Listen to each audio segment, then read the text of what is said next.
ยังลำดวน ผู้บ่าวมาจีบผู้สาวเจ้าอยู่ในบ้านพุ่น ฮะอีรีบอกลำดวน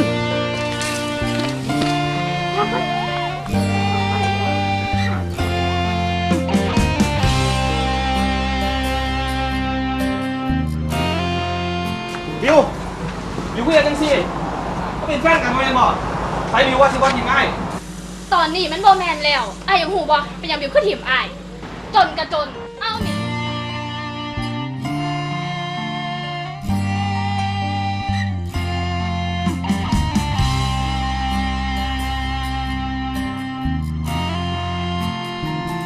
อายคนผู้หายสิเฮ็ดจังใดก็บ่ถึกตา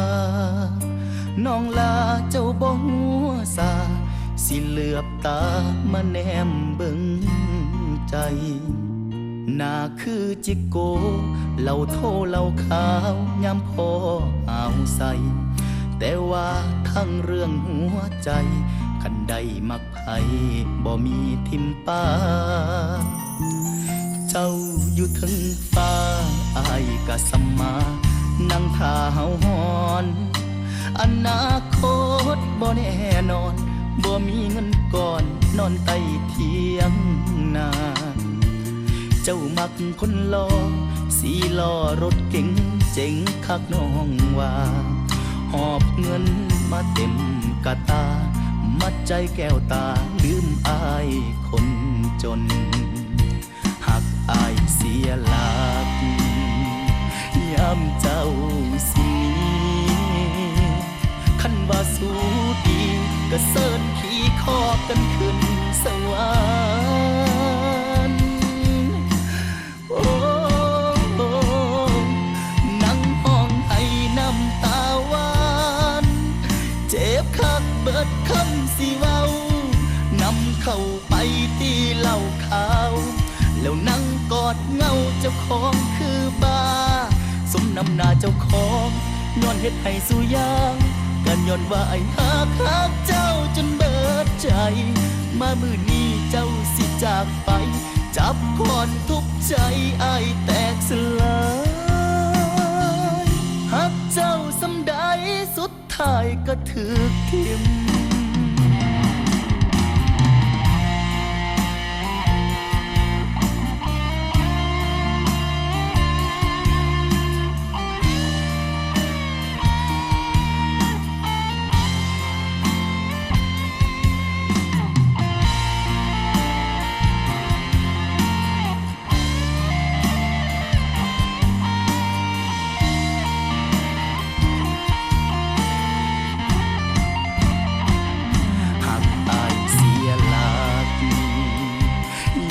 เจ้าสิมีคันบ่สู้ดีก็เสิร์นขี่คอกันขึ้นสวรรค์โอ้นั่งห้องให้น้ำตาหวานเจ็บคักเบิดคำสิเว้านำเข้าไปตีเหล้าขาวแล้วนั่งกอดเงาเจ้าของคือบาสมน้ำหน้าเจ้าของย้อนเฮ็ดให้สู่ยางกันย้อนว่าไอ้ฮักเจ้าจนเบิดใจ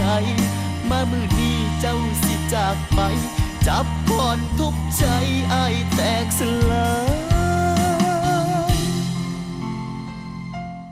นั่งห้องให้น้ำตาหวานเจ็บคักเบิดคำสิเว้านำเข้าไปตีเหล้าขาวแล้วนั่งกอดเงาเจ้าของคือบาสมน้ำหน้าเจ้าของย้อนเฮ็ดให้สู่ยางการย้อนว่าไอ้ฮักเจ้าจนเบิดใจมามื้อนี้เจ้าสิจากไปจับคอนทุบใจไอ้แตกสลายฮักเจ้าสำใดสุดท้ายก็ถูกทิ่ม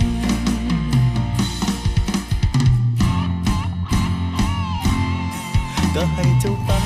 ดีๆให้เจ้ามีความสุขส่วนตัวอ้ายมันทุกข์สิซ้อมอยู่ห่างๆคันเขาเฮ็ดให้เหงาคันเป็นเขาเศร้าหัก